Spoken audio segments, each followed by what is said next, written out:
Bien, bonsoir à toutes et à tous. Bonsoir. Et merci une nouvelle fois d'être avec nous pour ce nouveau développement de notre thème annuel, les cycles de l'être. Merci de votre présence et merci de vos soutiens amicaux et financiers. Nous profitons de cette rencontre mensuelle pour vous dire que nous sommes sensibles à vos retours. Et bien que nous n'ayons matériellement pas le temps de répondre aux diverses manifestations d'intérêt et aux diverses questions que vous nous adressez, nous profitons de ce partage pour vous exprimer toute notre gratitude, parce que, évidemment, c'est ensemble que nous cheminons.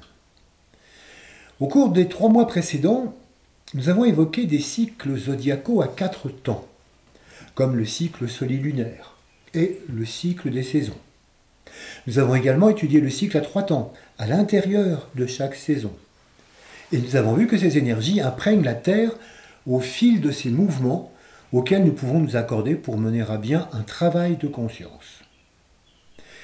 C'est en effet en cherchant à vivre en phase avec ces énergies que nous pouvons être des vecteurs d'unité qui permettront à terme de triompher collectivement des égoïsmes et des séparatismes à l'origine de tous les conflits individuels, nationaux, internationaux qui foisonnent aujourd'hui. Et c'est ce travail de conscience, c'est ce travail en conscience que nous cherchons à mener chaque mois pour construire de plus justes relations sur Terre. Alors ce soir, c'est aux énergies béliers qui inaugurent le printemps que nous allons nous intéresser. Comme nous l'avons déjà évoqué dans les conférences précédentes, le printemps revêt une importance fondamentale, parce que les 3 signes qui le composent sont pour l'humanité des énergies majeures, auxquelles s'accorder pour incarner le plan d'amour. C'est donc le temps où, en tant qu'humains, nous pouvons nous rendre consciemment sensibles à ces impulsions énergétiques essentielles. Mais avant de développer plus en détail ce qu'impliquent les énergies béliers, ajoutons un dernier cycle qui amène une meilleure compréhension des 12 signes. En effet, au-delà du cycle saisonnier, c'est le cycle de l'alternance des énergies de feu, de terre, d'air et d'eau. Ce cycle présente une séquence de 4 énergies qui se répètent 3 fois dans l'année, ce qui là encore montre l'importance des cycles et du symbolisme des chiffres 3 et 4. On aura l'occasion d'y revenir plus tard. Voyons ce que ça signifie. L'énergie feu est associée aux 3 signes que sont le bélier, le lion et le sagittaire. Cette énergie incite à remonter au monde des idées, à remonter au plan, à l'intention fondamentale, à l'origine de ce qui vibratoirement se perçoit et demande à s'exprimer. L'entrée dans un signe de feu fournit l'impulsion d'une nouvelle créativité. C'est une énergie qui donne un nouvel élan, une nouvelle inspiration à ce qui doit être mis en œuvre et offre ainsi l'opportunité de sortir des habitudes de pensée beaucoup trop installées pour permettre l'avènement du nouveau. Ainsi, les énergies béliers, premier temps du printemps, incitent chacun à développer le mental pour développer une vision plus claire d'une parcelle de plan à laquelle nous pouvons participer. Les énergies lion, deuxième temps de l'été, invitent à s'identifier toujours plus à l'être véritable que nous sommes, avant d'en rayonner les qualités. Enfin, le Sagittaire, troisième et dernier temps de l'automne, nous permet finalement donc de faire un temps de bilan et à percevoir le projet qui se dessine pour l'année nouvelle avant de s'y lancer. Ces signes de feu sont toujours suivis par des signes de terre, que sont le Capricorne, le Taureau et la Vierge. La Terre est une énergie d'accueil, une énergie de réception des énergies feu qui ont été contactées le mois précédent. Et une fois reçues, ces énergies s'intègrent et s'organisent au sein de chacun. Ainsi, le Capricorne, premier temps de l'hiver, c'est un moment de sensibilisation particulière à la lumière et aux intentions à mettre en œuvre en début d'année. Le Taureau, deuxième temps du printemps, est le moment clé de réception des énergies supérieures contactées au bélier. Et la Vierge, troisième temps de l'été, est l'occasion d'accueillir toujours plus subtilement la présence d'une autre lumière en soi l'âme, pour s'en laisser transformer. Et donc la succession des énergies de feu et de terre présente deux temps dans lesquels l'élan, l'aspiration vers le plus haut, trouve ensuite une terre d'accueil qui permet au processus créateur d'entamer son cycle. Mais ce n'est que la première partie du mouvement qui continue avec les énergies de l'air et de l'eau qui poursuivent ce cycle à travers les différents plans jusqu'à son expression en manifestation. Et c'est ainsi qu'après le feu et la terre, l'air intervient. Les signes d'air sont le Verseau, les Gémeaux et la Balance. Leur rôle, c'est de faire circuler l'énergie, de relier ce qui a été engagé par la rencontre des signes de feu et de terre. Et cette circulation énergétique nous touche en priorité et incite à revisiter les rapports qui lient nos diverses instances. Et cela retentit bien évidemment sur nos façons de relationner les uns avec les autres et incite à instaurer d'autres rapports, jusqu'à nous connecter à terme à l'ensemble du réseau des terriens. Ainsi, les énergies Verseau, deuxième temps de l'hiver, universalisent notre vision du monde, en nous invitant à vivre plus d'amour et en réalisant que nos engagements pour l'année ne s'arrêtent pas à notre petite existence. Les énergies Gémeaux, troisième temps du printemps, invitent à faire circuler en nous et autour de nous le mouvement de régénération initié par la rencontre des énergies Bélier et Taureau pour que celui-ci se propage au sein de l'humanité. Quant aux énergies Balance, premier temps de l'automne, c'est avec elles qu'un nouvel équilibre énergétique s'organise pour inscrire de plus justes relations dans l'ensemble des échanges qui s'actualisent pendant l'automne, en soi et dans la société. Alors on dit en ce qui concerne l'humain que tout naît dans l'eau et que tout se dissout dans l'eau. Et c'est ce que nous avons à vivre avec les trois signes d'eau, que sont les poissons, le cancer et le scorpion, qui suivent les signes d'air. Ces trois signes sont des portes à franchir, qui, dans un sens, font naître à quelque chose, et dans l'autre sens, font mourir à quelque chose. Ainsi, ils nous permettent le passage de l'abstrait vers le formel, ou du formel vers l'abstrait. Toute renaissance implique la disparition de l'état précédent, et tout renoncement implique l'émergence de nouveaux états subtils. Ainsi, comme nous venons de le vivre avec les énergies poissons, les prises de conscience et les élévations vécues en Capricorne et en Verseau aboutissent à affirmer de nouveaux engagements, entraînant des lâcher-prises et des petites morts à ce que nous étions auparavant. Et l'affirmation du nouveau entraîne l'élimination de l'ancien. En Cancer, premier temps de l'été, le mouvement énergétique qui se propose est celui de la manifestation des énergies de printemps à travers une nouvelle façon d'être. Les énergies Cancer proposent une renaissance. Enfin, avec les énergies Scorpion, deuxième temps de l'automne, nous abordons le 11e mois de travail intérieur depuis le Capricorne, ce qui induit une métamorphose de l'être. Symboliquement, la chenille devient chrysalide pour pouvoir renaître papillon. Elle meurt à un état pour renaître à un autre, ce qui lui fournit l'occasion de s'engager d'une manière nouvelle dans un autre cycle. Voilà donc une présentation succincte de ces quatre énergies et nous aurons l'occasion de revenir au fil de ces conférences sur ces énergies feu, terre, air, eau et leurs conséquences psychologiques. On a choisi de vous en parler aujourd'hui parce que le bélier est le premier signe de feu que nous rencontrons depuis le début de l'année. Et c'est donc l'occasion de parler de ce cycle de l'être.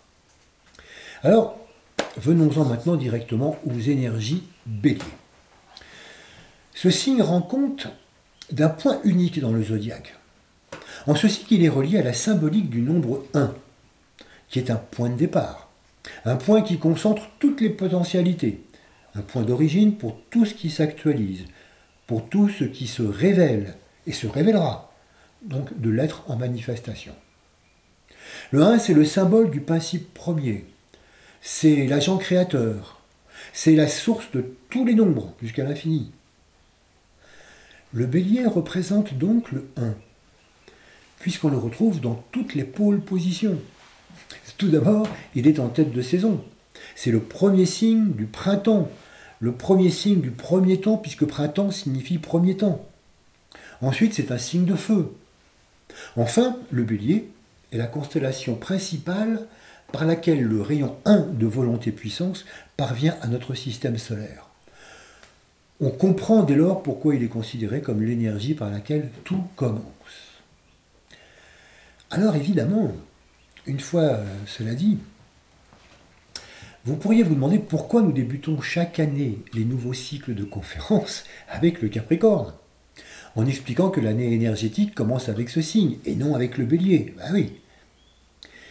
Mais en fait, c'est parce qu'il y a de multiples clés de compréhension des mondes invisibles et que notre approche se situe dans une logique quelque peu différente de l'astrologie classique, dans la mesure où nous cherchons à étudier les énergies dans une dynamique psychologique et créatrice.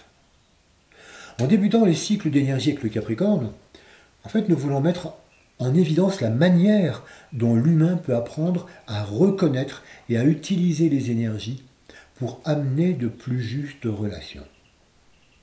Ainsi, s'il est avéré que le Bélier est l'énergie de la source première, encore faut-il se donner les moyens d'atteindre ce qu'il propose, si nous voulons être sensibles à son flux énergétique. Et c'est cette préparation que représentent les 3 énergies d'hiver que nous venons de vivre. C'est un processus similaire à la méditation. L'âme représente la source à atteindre. Mais pour pouvoir y parvenir, il est nécessaire de s'aligner, c'est-à-dire de sortir des limites du moi pour tourner toute son attention vers l'âme. Voilà pourquoi, si le Bélier est bien le point source universel, il est indispensable pour le rejoindre de s'habiller la conscience, pour reprendre un peu les mots du renard, du Petit Prince qui parlait de s'habiller le cœur avant la rencontre. Pour être consciemment sensible aux propositions énergétiques du Bélier, et du printemps en général, il faut s'y préparer et aligner nos différents corps sur les qualités essentielles. Et c'est pourquoi, de ce point de vue spécifique, c'est le Capricorne qui marque le point de départ de notre travail. Alors, que dire des énergies qui composent le signe du Bélier ? Tout d'abord, comme nous venons de le dire, les énergies Bélier sont un vecteur des énergies de volonté-puissance, caractérisant le rayon 1, qui parvient jusqu'à la Terre. Ce rayon affirme l'existence d'un dessein, d'un plan, de lois fondamentales, et la nécessité de les mettre en œuvre. Outre cette énergie du rayon 1, la constellation du Bélier transmet aussi à notre système solaire le pouvoir du rayon 7 d'ordonnancement. Cette énergie est celle qui ancre en manifestation les impulsions initiées par le rayon 1 de la façon la plus ordonnée qui soit. Elle permet d'organiser progressivement les énergies pour mettre les formes en cohérence avec les principes édictés par le rayon 1. Et c'est ainsi que, conformément au plan, le rayon 7 pousse à instiller les principes fondamentaux au sein des mondes formels, afin d'affiner les vibrations de la matière jusqu'à ce qu'elle vibre à la fréquence de l'esprit. Ces 2 rayons, le 1 et le 7, sont l'alpha et l'oméga de la vie énergétique. Ils confèrent à la constellation du Bélier la charge de porteur et de garant du sens fondamental que notre système solaire relaie à l'ensemble des planètes. Plus simplement, en ce qui concerne l'humanité, ces 2 énergies représentent la source et la matérialisation dans toutes les formes du plan sur Terre. Et c'est de l'union de ces 2 rayons que le Bélier est porteur. À ces 2 énergies, ajoutons celle de la planète Mercure, qui influence spécifiquement l'âme dans ce signe. Mercure incarne l'énergie du rayon 4 d'harmonie par le conflit, et ce rayon a une position stratégique, parce qu'il est une courroie de transmission entre les mondes abstraits et les mondes concrets. Il est un point médian entre le rayon 1 et le rayon 7. Or, l'humanité est particulièrement en phase avec cette énergie de rayon 4 à l'origine de sa qualité d'âme. Et c'est ce qui fait que chacun d'entre nous est une force médiatrice entre le plan initié par le rayon 1 et sa réalisation portée par le rayon 7. Ainsi, les énergies béliers proposent à l'humanité d'être l'intermédiaire, capable de mettre en œuvre le plan d'amour sur Terre. Et pour l'y aider, la planète Mars est celle qui, dans ce signe, fournit force et puissance à la personnalité.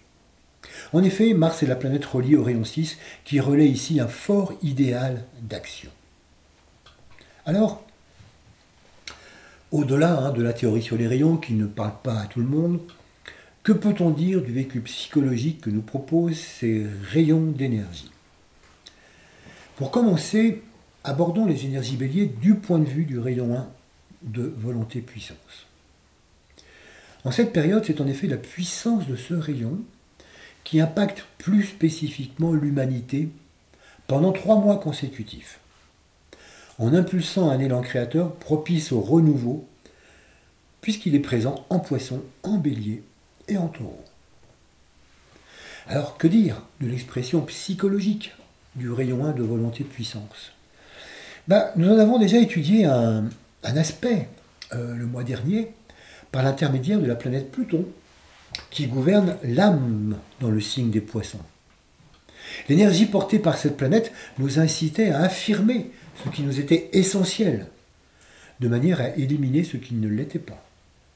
Nous avons alors expérimenté la qualité du rayon 1 qui consiste à donner la mort aux formes périmées.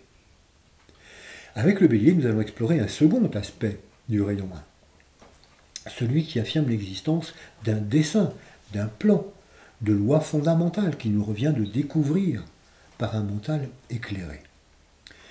Donc, que peut-on dire à propos de dessein et de plan? Lorsqu'on évoque l'intention primordiale qui préside à notre univers, on parle souvent de dessein divin. Et ce dessein est forcément mystérieux étant donné l'immensité de ce qu'il recouvre. Mais si dans les déclinaisons en fractales des énergies, nous nous bornons à n'envisager que la petite partie de ce vaste dessein qui concerne la planète Terre, alors la notion de plan planétaire apparaît, même si cela reste encore un peu abstrait. Mais si l'idée de plan planétaire est une idée fondamentale, elle est loin de faire l'unanimité, parce qu'elle s'oppose à l'idée communément admise que l'univers n'a pas de but en soi. Et ce d'autant plus que l'idée d'un plan est perçue par beaucoup comme une tentative de conforter l'idée d'un Dieu tout-puissant qui impose sa volonté, ce qui nuit évidemment à l'idée que nous nous faisons de notre liberté. Et ce déni pose problème, parce que c'est à l'humanité que revient justement la responsabilité de mettre en œuvre ce plan. Il semble donc indispensable d'en savoir un peu plus.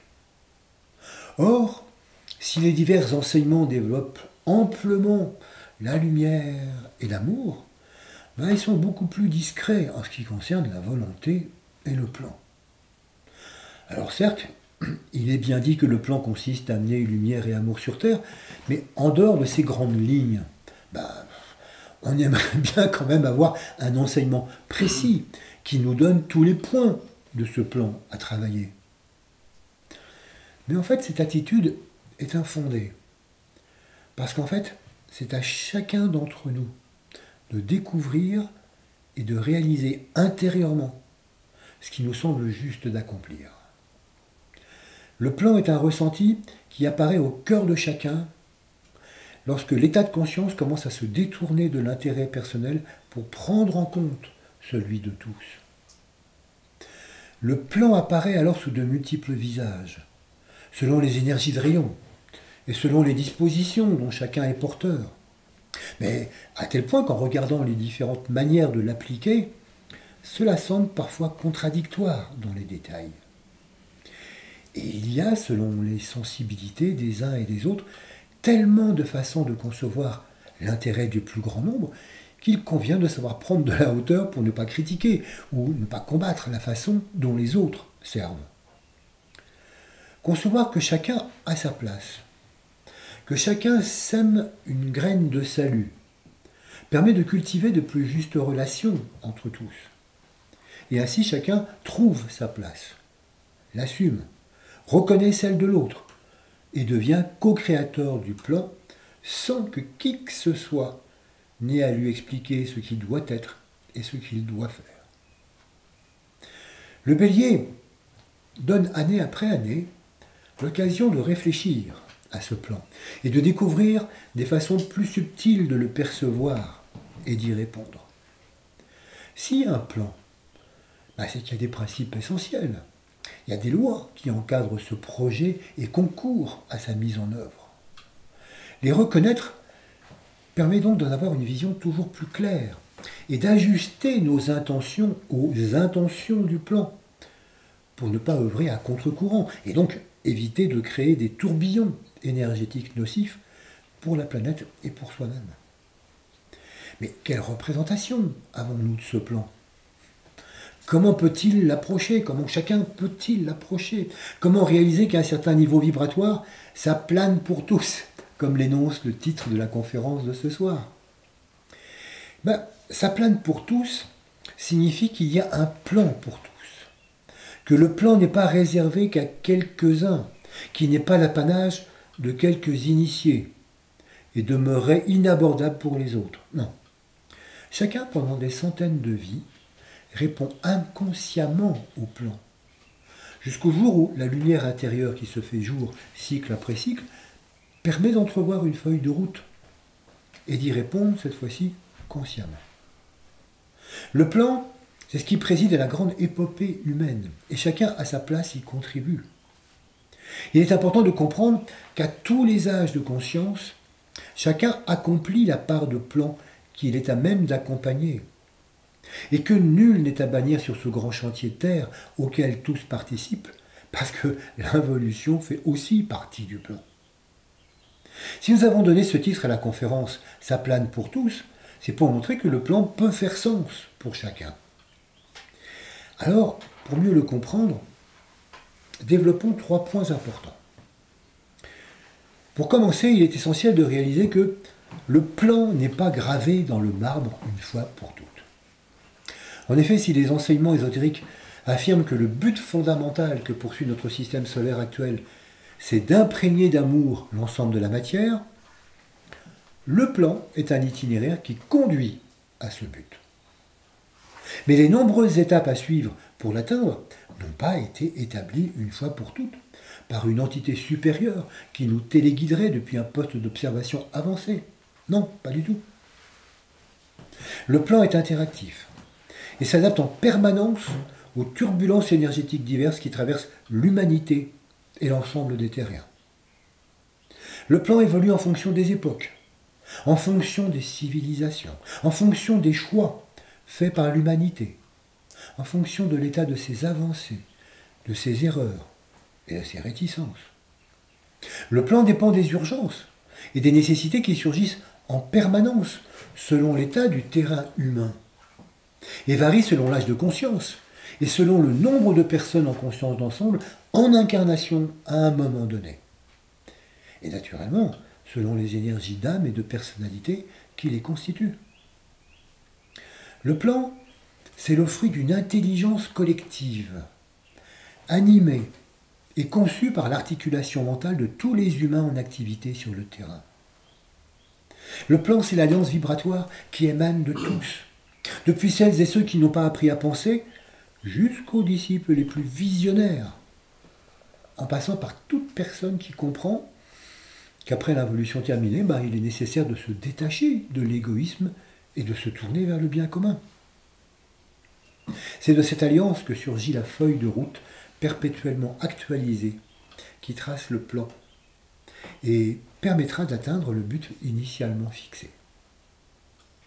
Si le cap qui consiste à incarner l'amour sur Terre est inscrit en filigrane à toutes les étapes du déroulé du dessin, les moyens pour y parvenir sont laissés à l'appréciation consciente de tous et de toutes. Il va sans dire que les consciences éclairées sont plus aptes à faire des choix judicieux qui servent le bien commun. Mais il ne faut pas sous-estimer l'impact vibratoire de tous ceux qui avancent encore sans conscience sur le chemin de l'involution.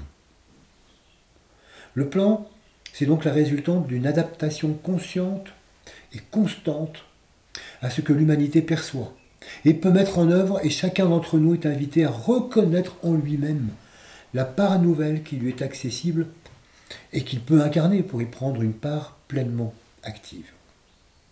Donc, le premier point à considérer, c'est que le plan n'est pas gravé dans le marbre. Le deuxième point, c'est qu'il importe de garder à l'esprit les trois axes qui concourent à son développement. En effet, c'est par l'illumination du mental, par la révélation de l'amour et par l'évocation de la volonté que nous participons au plan. Bon, rien d'étonnant à cela, puisque ces trois axes sont en fait l'expression des trois rayons majeurs. La part de plan qu'il nous est donné de découvrir en Bélier invite donc à revisiter les trois énergies dont nous avons parlé lors des 3 mois d'hiver. Le Capricorne nous a effectivement proposé d'entrer plus avant dans la vibration de la lumière. Le Verseau de nous imprégner de plus d'amour. Et les Poissons nous ont incité à évoquer la volonté en affirmant le bien commun. Bien sûr, ces trois qualités sont indissociables. Et nous y sommes généralement sensibles de façon préférentielle, à partir des filtres de notre propre nature énergétique. Ainsi, il est normal de se sentir plus en phase avec une qualité qu'avec une autre. Et il faut simplement se souvenir que ça peut changer avec le temps. Parce que, à partir des trois axes de travail, de multiples possibilités se déclinent et permettent à chacun de porter et de diffuser ses qualités sur tous les niveaux de la manifestation. Alors, voyons ces trois axes, chacun de ces trois axes. Et pour commencer avec le premier, il s'agit donc de participer à l'illumination mentale. Participer à l'illumination mentale, c'est coopérer au plan. Il y a de multiples façons d'éclairer notre mental et de l'ouvrir à l'inédit. Chaque fois que nous tentons de donner forme à ce qui cherche à se découvrir abstraitement, chaque fois que nous réfléchissons à ce qui cherche à se découvrir en nous, chaque fois que nous tentons d'approfondir des idées nouvelles, chaque fois que nous cherchons à ouvrir nos champs d'exploration par rapport aux idées ou aux concepts nouvellement découverts, nous œuvrons à l'illumination du mental. En gardant autant que faire se peut notre mental dans la lumière en méditation et dans le quotidien, nous pouvons percevoir des vibrations qui peuvent donner forme à de nouvelles idées. Ce qui permet de ne pas rester prisonnier de nos définitions et de nos savoirs. Et nous pouvons aussi nous entraîner à comprendre et à entendre autrement des idées déjà formulées. En effet, les idées que chacun connaît sont le résultat de certaines densifications d'énergie. Mais il est toujours possible d'aller plus loin que ce qu'en disent les mots. En effet, les mots peuvent nous servir de porte pour remonter à la source vibratoire d'où viennent les idées et nous inviter à en donner une toute autre traduction. Par exemple, l'idée de liberté que nous évoquions tout à l'heure a un sens différent pour chacun d'entre nous, selon ce que nous en avons expérimenté ou pas. Le travail des philosophes, c'est de passer par la porte de ce mot, liberté, et de s'efforcer de remonter à son origine vibratoire. Et chacun, alors, l'interprète à sa façon, et ainsi jette une nouvelle lumière sur ce concept. Mais ce travail n'est pas réservé du tout à une petite élite. Nous aussi, nous pouvons effectuer ce travail quand nous réalisons que la définition des mots qui désignent des qualités ou des concepts est en général le résultat de l'interprétation d'énergie faite en conscience individuelle. Alors, quelle approche pouvons-nous avoir de ces mots en conscience d'ensemble? Comment découvrir ce qu'on ne sait pas encore et qui préexiste pourtant à ce que l'on sait? Eh bien, s'efforcer de penser plus haut, c'est participer activement au plan. Le deuxième axe pour participer au plan, comme nous l'avons vu, c'est celui de l'amour. Tiens, voilà justement un mot qui a bien besoin pour chacun d'entre nous d'être revisité. Quand nous remontons aux vibrations essentielles de l'amour, quand vivons-nous? Que pouvons-nous en dire? Quand nous le vivons en conscience individuelle, ce mot définit l'affectif, la sympathie, l'amabilité, la passion, ou toute autre attitude qui émane d'un besoin ou d'un désir. Mais en remontant vers son origine subtile, mais nous sommes amenés à le vivre très différemment. L'amour embrasse alors le global. Il prend toujours en compte l'ensemble, avant de s'attacher au particulier, et œuvre pour le bénéfice de tous, et non pour celui de quelques-uns.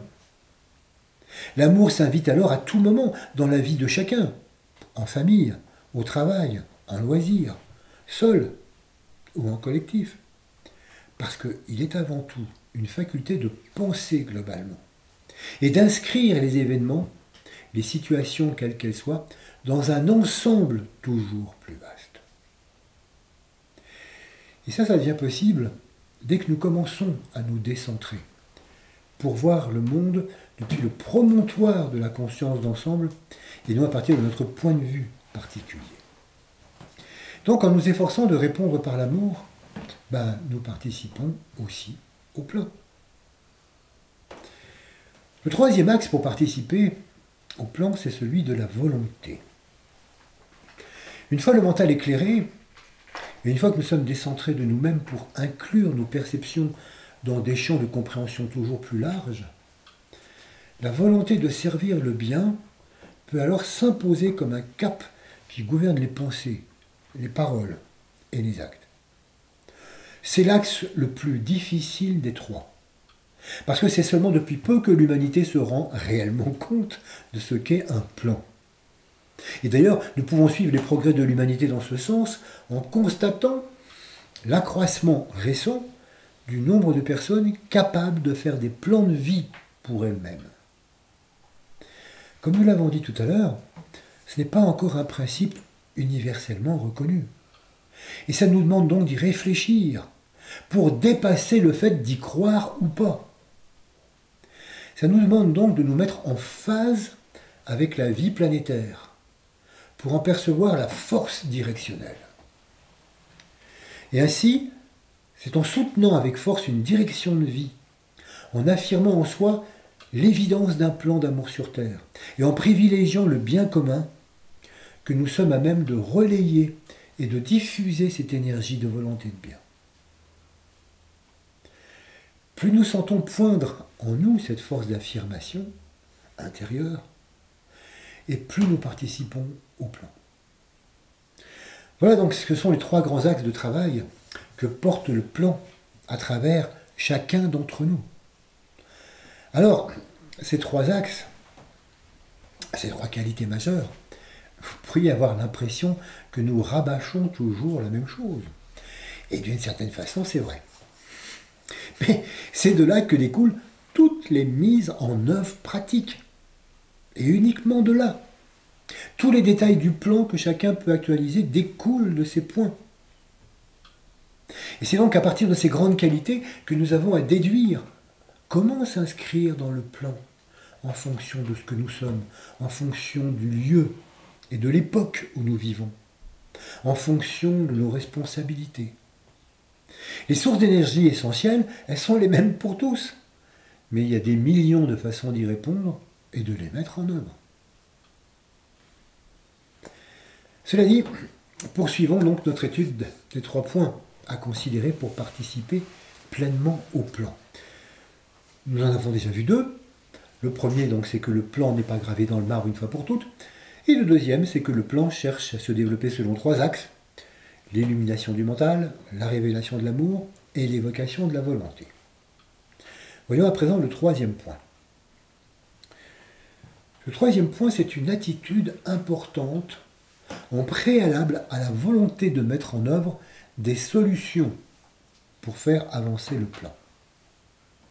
C'est la nécessité d'aller voir au-delà des formes, les énergies qui les conditionnent.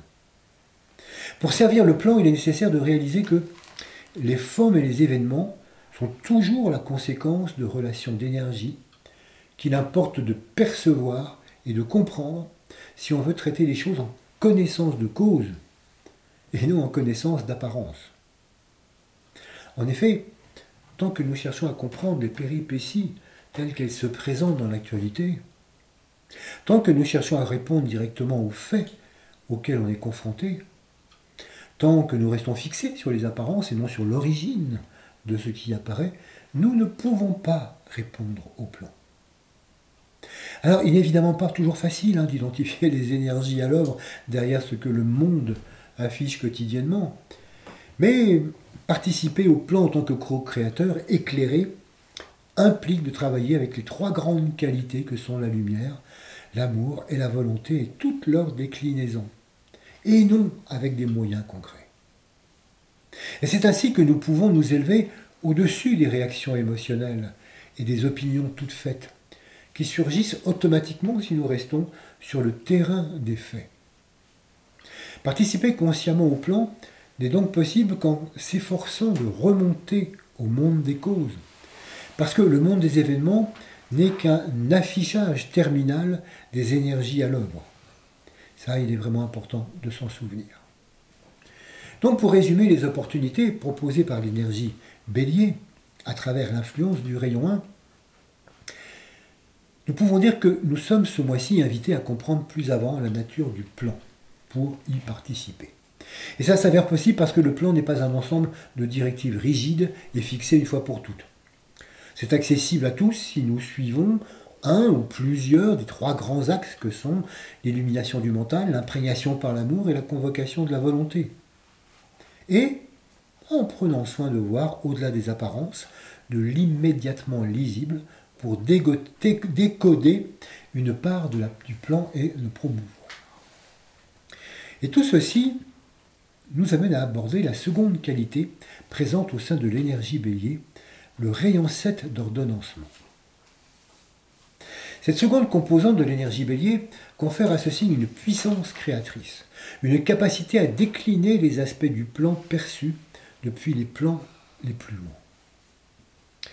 Et donc, à partir du moment où on est capable de décliner les aspects de ce plan dans un niveau vibratoire jusque dans le monde physique dense, le rayon 7 est à l'œuvre. C'est le rayon qui a pour objectif de manifester en bas ce qui est en haut, ce qui finalement revient à faire vibrer la matière à la fréquence de l'esprit. La puissance de cette énergie se fait de plus en plus sentir sur Terre, avec l'avènement de l'ère du Verseau, qu'elle sous-tend et qu'elle soutient énergétiquement. Son influence aujourd'hui est telle qu'elle transforme en profondeur le monde. Porteuse de cohérence, la force du rayon 7 impose à ceux qui perçoivent ce qui doit être la nécessité de le mettre en œuvre en accordant les actes aux idées. Avec le rayon 7, l'heure n'est plus seulement à l'idéal et aux vœux pieux, mais à l'implication créatrice au plus près de ce qui a été perçu comme devant être.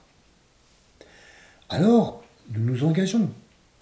Et c'est ainsi que face aux événements, face aux problèmes, face aux urgences qui occupent le quotidien, au niveau personnel, au niveau sociétal ou mondial, nous nous demandons souvent, mais qu'est-ce qu'on peut faire ? Qu'est-ce qu'on peut faire pour démêler et résoudre toutes les difficultés qui colorent le monde d'aujourd'hui ? Et cette question semble bien répondre à la préoccupation de mise en œuvre du rayon 7. Qu'est-ce qu'on peut faire ? Mais ce n'est pas si simple, parce que si face aux aléas du quotidien, nous finissons, au niveau personnel, par faire quelque chose, nous sommes bien souvent impuissants dès que ça touche les sphères sociétales ou mondiales. Et notre intention de servir le plan se heurte à l'absence de solutions concrètes pour venir à bout des multiples problématiques auxquelles nous sommes confrontés. Mais le sentiment de puissance, quand on sait ce qu'on peut faire, ou celui d'impuissance, quand on ne peut proposer aucune solution. De toute façon, ce sont deux aspects, deux attitudes qui résultent toutes deux de notre lecture formelle, factuelle et événementielle de l'existence. Et c'est pourquoi l'association du rayon 1 et du rayon 7 nous demande face aux événements de se poser la question autrement. Il n'est dès lors plus question de ce qu'il faut faire, mais de ce qu'il faut être. Qu'est-ce qu'il faut être pour traiter depuis le plan des causes ce qui apparaît conflictuel, injuste, difficile, voire même inadmissible. Qu'est-ce qu'il faut être pour qu'une juste créativité puisse transformer le cours des événements malheureux, indignes, injustifiables? Et naturellement, s'il est évident qu'il faut parfois faire pour parer à l'urgence et secourir, s'il est évident qu'on ne laisse pas quelqu'un se noyer sans lui tendre une bouée, il ne faut pas se faire piéger par l'apparence. Avec faire et être, nous avons deux verbes importants. Et le vécu de l'énergie bélier dépend de l'ordre dans lequel on les associe. Si nous vivons les énergies bélier sur le plan impersonnel, alors nous pouvons être pour faire. Mais quand c'est le moi qui réagit à ces mêmes énergies, alors nous faisons pour être. Et c'est pourquoi les énergies bélier nous incitent à vivre en tant qu'âme en manifestation, à nous relier au plan et à comprendre avec une conscience élargie que c'est à partir de cet état d'être que nous pouvons faire quelque chose pour le monde. Einstein disait « On ne peut pas résoudre un problème avec les mêmes modes de pensée qui les ont engendrés ». Et si cette phrase concernait son domaine de recherche, nous pouvons la faire nôtre. Parce qu'on ne peut effectivement pas résoudre un problème concret sans remonter au plan des idées qui en sont la source. Et si on oublie, on est aveuglé par le monde des apparences. On tente alors de résoudre des faits concrets par d'autres faits concrets, ce qui change les apparences du problème, mais ne résout rien. Ce n'est pas en introduisant une nouvelle loi à chaque fait divers qu'on vient à bout des dérives sociétales. Il est donc indispensable de rejoindre l'espace vibratoire de l'âme, de la conscience d'ensemble, pour chercher depuis le plan mental quelles pensées, quels états d'être sont susceptibles de changer le cours des choses en manifestation. Il faut être avant de faire. Il faut être pour faire. Être pour faire mieux. Ainsi, lorsque nos pensées, lorsque nos relations et nos actes portent un rayonnement d'amour, ils engendrent sur le terrain du quotidien de plus justes relations et participent ainsi à la mise en œuvre du plan d'amour sur Terre. Alors bien sûr, on pourrait dire que lorsqu'on est relié à la personnalité, on est aussi. Mais ça n'est que dans l'apparence. Parce qu'en réalité, tant qu'on est le moi-je, on fait pour être. Et cela fait partie du plan global, auquel on répond sans même le réaliser. En effet, pendant tout un temps d'involution, la personnalité ne cesse de faire. Ainsi, elle se construit en lien avec des références extérieures. Elle cherche des validations pour lui indiquer si ce qu'elle fait est bien ou pas. Et ça la sécurise. Lorsque nous construisons notre personnalité, les bonnes notes, les retours positifs concernant notre travail, les éloges en tout genre, le fait qu'on parle de nous, le salaire ou les retombées financières de nos actions, bref, l'ensemble des félicitations ou des louanges qui nous sont adressées, dans quelque situation que ce soit, sont des signes de reconnaissance qui confortent nos fers. Le faire est alors l'occasion d'éprouver notre être au monde, en donnant aux autres le loisir de nous inclure ou de nous exclure d'une communauté qui peut être familiale ou sociale. Faire est alors le premier pas pour gagner en puissance, en légitimité, et asseoir sa place dans la société, puisque nous existons dans le regard et dans l'appréciation des autres. Et c'est cette place qui valide et qui conforte ce que nous cherchons à améliorer ou à garder en l'état selon nos envies de faire ou d'être plus. Et c'est ainsi que être plus que le voisin, être plus qu'hier, être plus que son frère, sa sœur, son père ou sa mère, encourage une motivation à faire plus. Et renforce le moi, mais qui nous coupe de notre être véritable. Faire pour être plus n'a rien à voir avec être pour faire. Mais quand le pli est pris, quand la personnalité se satisfait de tous ces compliments, de toutes ces reconnaissances, elle rencontre parfois quelques difficultés à passer à être pour faire. Et dans le bélier, c'est la planète Mars qui nous pousse à faire. Relais du rayon 6, l'idéalisme d'action, son énergie nourrit l'émotionnel et incite toutes les personnalités à s'activer en ce début de printemps. Et il n'est qu'à ouvrir les yeux pour constater la frénésie de fer qui se réveille en ce moment. Et comme on dit parfois dans ce cas, moi quand je vais pas bien, je vais courir, ça me vide la tête. Mais c'est un passage obligé et au fil des vies inévitable. Nous nous activons dans le faire pour être connus, pour être reconnus, pour être aimés, pour donner un sens à notre vie et affirmer grâce au succès et à la reconnaissance de tous un « je suis » triomphant. A l'inverse, en cas d'insuccès, le sentiment d'être indigne d'intérêt peut aussi devenir une identité, une façon de se présenter.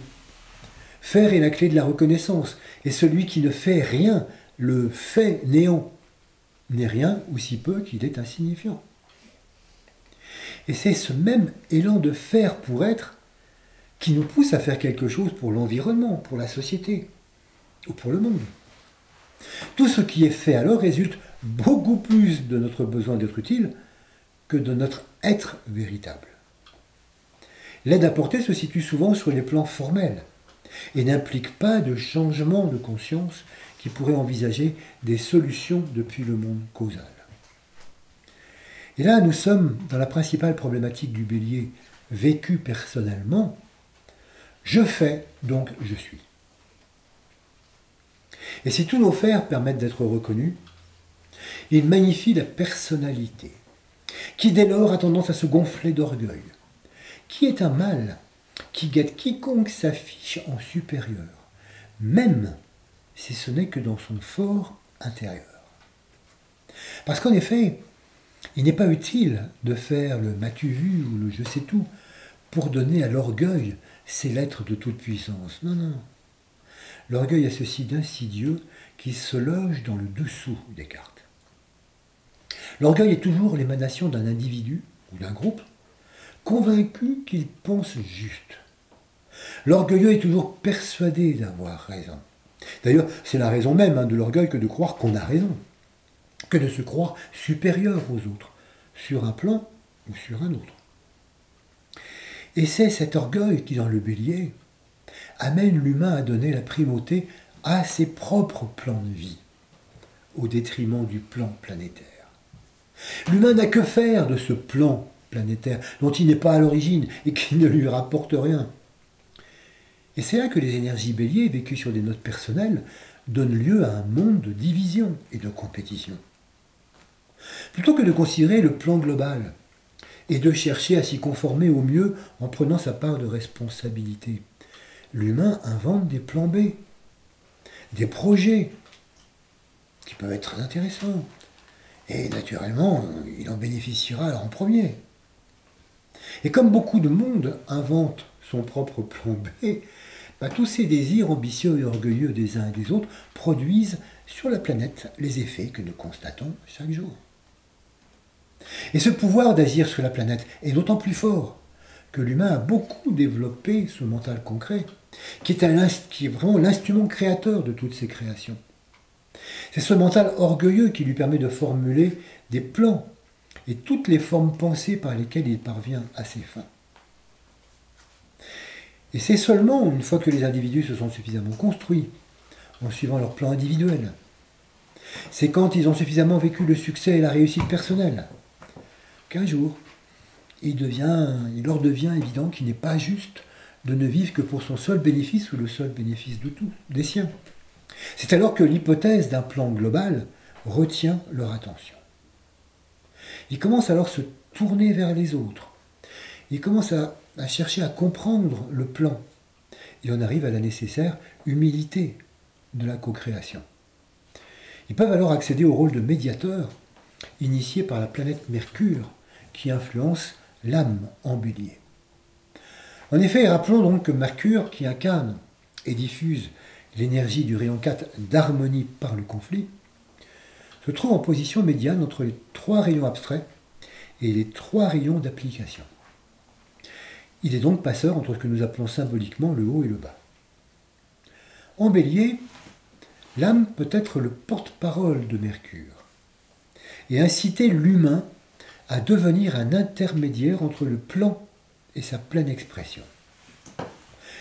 Et nous pouvons le faire parce qu'en nous-mêmes, nous avons une instance intermédiaire entre l'âme et les formes.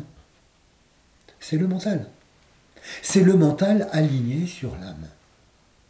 En effet, celui-ci est capable de capter les vibrations abstraites et de les traduire en idées à valeur d'application. L'âme est située sur les plans supérieurs du mental et c'est depuis cette place qu'elle inspire les idées les plus aptes à relier le plan. En témoigne d'ailleurs la phrase clé de l'âme en Bélier « J'avance et je régis depuis le plan mental », rappelant que tout naît toujours d'une idée et que tout ce qui existe a été pensé. Toutes les avancées de notre civilisation résultent de cette activité mentale. C'est pourquoi l'énergie Bélier met l'accent sur ce travail, parce qu'elle offre l'opportunité de saisir à quel point le mental est un outil créateur. Mais évidemment, ça n'est possible que lorsque le mental est suffisamment mature pour cesser de se mettre au service de l'émotionnel et du désir, pour se tourner vers l'abstrait. Et c'est ainsi que, réceptif aux qualités d'unité, d'amour et de lumière qui caractérisent l'âme, peut se construire une pensée d'ensemble qui oriente les idées, les paroles, les actions vers le bien du plus grand nombre. Alors pour terminer cette partie, nous pouvons remarquer combien le temps du Bélier revêt une importance particulière. Il est un point de départ, une unité qui contient en son sein le germe des 11 autres énergies qui vont dérouler le chemin qui l'initie. Et il convient d'en être conscient pour s'y relier au mieux. Le Bélier nous invite à nous relier aux vibrations du plan, même si nous ne pouvons individuellement rien en traduire aujourd'hui. Mais surtout, ne nous décourageons pas, même si ça paraît a priori trop abstrait. En effet, avec persévérance, rapprochons-nous du plan en pénétrant toujours plus subtilement les énergies essentielles. Le plan, c'est l'ensemble de ces qualités à l'œuvre, dont le Bélier représente une synthèse, et qui offre à chacun d'entre nous une opportunité unique de régénération. Tout cela est symbolisé par la fête de Pâques, au moment de la pleine lune du Bélier, dont la signification est universelle et ne se limite pas à l'interprétation religieuse des chrétiens. En effet, Pâques signifie passage. Et ce temps de Pâques offre la possibilité à tous ceux qui cherchent à servir le plan de s'y relier, pour laisser ensuite passer les vibrations de la nature supérieure à travers eux. La pleine lune du Bélier est, comme nous l'avons vu, un moment de réception de la puissance de l'un, d'où émanent les 3 grandes qualités de l'âme. La volonté, qui donne la direction, le plan, l'amour, puisque le plan invite à incarner l'amour sur terre, et la lumière, par laquelle le plan se révèle et s'actualise. Ce que symbolise d'ailleurs l'équinoxe de printemps.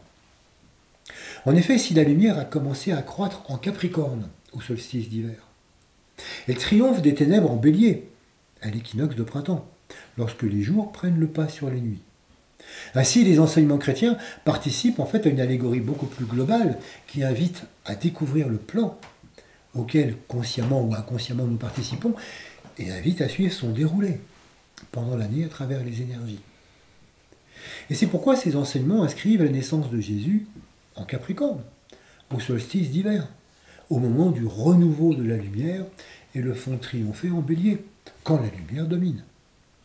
Et c'est pourquoi le Christ est souvent reconnu comme la lumière du monde. Avec le Bélier, le plan d'amour et de lumière nous est donc chaque année symboliquement représenté, afin que nous puissions en être les relais, de plus en plus conscients et actifs. Et c'est pour ça que nous sommes là. C'est pour tenter de nous accorder au mieux aux énergies qui nous animent. Et c'est pour aller dans le sens de leur flux que nous méditons quotidiennement et que mois après mois, nous cheminons ensemble. Alors voyons à présent comment travailler les 4 phases du cycle solilunaire qui déploient l'énergie Bélier.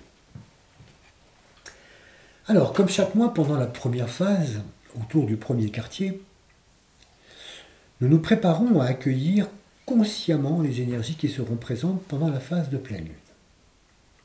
Ainsi, du 2 au 8 avril 2025, nous faisons en sorte de nous aligner sur la représentation du plan qui nous est accessible, en élaguant ce qui n'entre pas dans le champ de cette intention, et en prenant soin de nous départir au maximum des idées déjà connues qui pourraient faire écran à une plus grande sensibilité du mental aux vibrations nouvelles. Nous cherchons en méditation, et autant que faire se peut au quotidien, à maintenir cette tension pour garder le contact avec notre dimension essentielle, ce qui ne manquera pas d'orienter différemment le cours de nos journées. Le contact soutenu avec les énergies d'amour, de lumière et de volonté incite à une réorientation des priorités qui permet d'atteindre, lors de la phase de pleine lune, l'ajustement vibratoire adéquat pour devenir un pôle pleinement réceptif. Alors, en phase de pleine lune, du 9 au 16 avril, nous sommes en réceptivité active. En cette période de l'année, nous pouvons, pour participer à l'accueil collectif des énergies qui se déversent sur la planète, augmenter nos temps de méditation et cultiver une attitude de contemplation intérieure. La pleine lune du Bélier a lieu le dimanche 13 avril à 2h22 du matin. Nous pouvons donc profiter du week-end pour nous rendre disponibles au flux énergétique présent, en évitant de faire pour chercher à être. Il est intéressant de réfléchir qu'au-delà de l'utilisation du mot ressusciter en ce qui concerne Jésus, ce mot signifie revenir à la vie. Nous comprenons peut-être alors mieux ce que nous proposent les énergies béliers, c'est de revenir à la vie une, revenir à la vie essentielle, qui s'exprime à travers l'être de chacun. Car c'est notre capacité de réception individuelle et collective à cette impulsion de vie que va dépendre le vécu subtil des mois qui vont suivre. Puis, du 17 au 24 avril, nous entrerons dans la phase de distribution, pendant laquelle ce que nous avons contacté, ce qui nous a impacté, même inconsciemment, se diffuse à travers nous.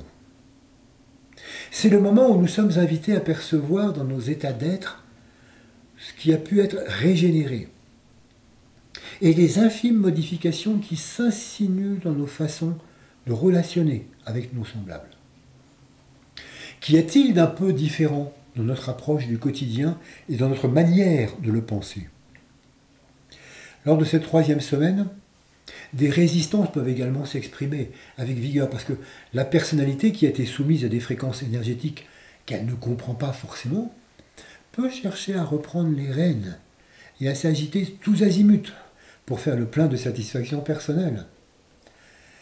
Le savoir aide à rejoindre notre dimension essentielle pour ne pas être dominé par l'énergie martienne qui pousse à faire frénétiquement. Cette période nous incite aussi à une vigilance parce que, une fois pris en compte la puissance créatrice de toutes nos pensées, nous réalisons que celles qui répondent à nos désirs participent à l'accroissement de l'égoïsme mondial. Et c'est la raison pour laquelle nous devons veiller à développer l'innocuité pour ne pas verser dans la culture de pensée séparatiste. Les mises à niveau énergétiques entre l'âme et les instances de la personnalité peuvent aussi amener quelques débordements intérieurs et extérieurs. Et là encore, le savoir et comprendre que ce sont là des ajustements énergétiques qui font partie du travail aide à surmonter les remous qui ne sont pas toujours faciles à gérer et qui risquent de se perpétuer lors du 4e temps d'intégration qui a lieu du 25 au 30 avril.